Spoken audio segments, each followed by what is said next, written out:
मार्च से अब तक के 9 महीनों में कोरोना के केसेस पूरी दुनिया में 7 करोड़ 80 लाख के पार पहुंच चुके हैं। अमेरिका, ब्रिटेन में मामले तेजी से बढ़ रहे हैं। कई जगहों पर दोबारा लॉकडाउन करने की नौबत आ चुकी है। हालांकि भारत में फिलहाल थोड़ी राहत नजर आती है। कोरोना ग्राफ में गिरावट भी दिख रही है, लेकिन फिर भी ब्रिटेन के खतरे को देखते हुए कोई ढिलाई नहीं बरती जा सकती।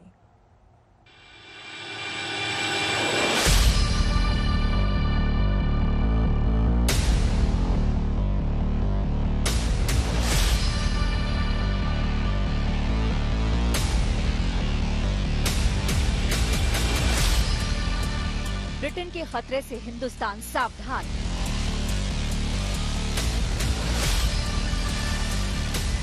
नए संक्रमण से निपटने की पूरी तैयारी। आधी रात से ब्रिटेन की उड़ानों पर लगा ब्रेक। दुनिया डरी हुई है ब्रिटेन में मिले नए वायरस से।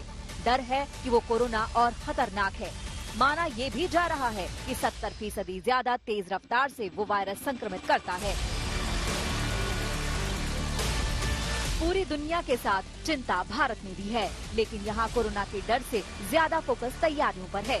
हालात से निपटने की जबरदस्त तैयारी है। सरकार एक्शन में है। देश के तमाम एयरपोर्ट से ब्रिटेन जाने वाली सभी उड़ानों पर 31 दिसंबर तक रोक लगा दी गई है। वैसे बीते कुछ दिनों में दिल्ली, मुंबई, कोलकाता, चेन्नई समेत कुछ एयरपोर्ट पर बड़ी संख्या में लोग ब्रिटेन से लौटे हैं। अब चिंता ये है कि उन यात्रियों की मेडिकल जांच कर नए स्ट्रेन के खतरे को टाला जा सके। हालांकि सरकार कह रही है कि ब्रिटेन में मिले कोरोना वायरस के नए रूप से भारत में डरने की कोई जरूरत नहीं है।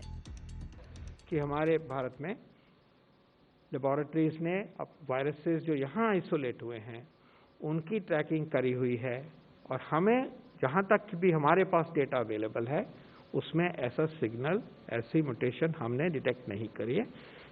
जो म्यूटेशंस डिटेक्ट करी हैं वो इनसिग्निफिकेंट हैं, उसका कोई महत्व आगे तक अभी तक हमने नहीं डिटेक्ट किया। मुंबई लौटे 591 लोगों में से 299 को क्वारंटीन कर दिया गया है। कोलकाता में ब्रिटेन से लौटे 2 यात्रियों की रिपोर्ट पॉजिटिव आई है। वहीं चेन्नई में भी एक यात्री की रिपोर्ट पॉजिटिव मिली है।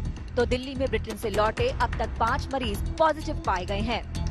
ताज़ा संकट को लेकर अभी एक दिन पहले ही दिल्ली सरकार ने बताया कि ब्रिटेन से लौटे सभी यात्रियों को ट्रेस कर जांच की जा रही है।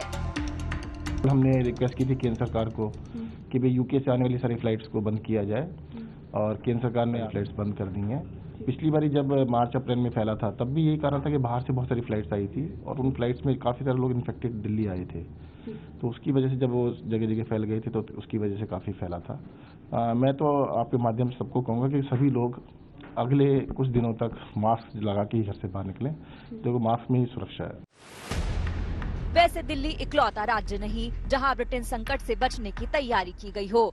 कई राज्यों में पहल की जा चुकी है। महाराष्ट्र में तो बीती रात से नाइट कर्फ्यू भी शुरू हो चुका है। वहां रात 11 बजे से सुबह 6 बजे तक लोगों के सड़कों पर निकलने पर पाबंदी लगा दी गई है। सिर्फ जरूरी सेवाओं को ही छूट दी गई है। इधर न्यू ईयर से पहले वैक्सीनेशन प्लान पर अमल में तेजी आई है।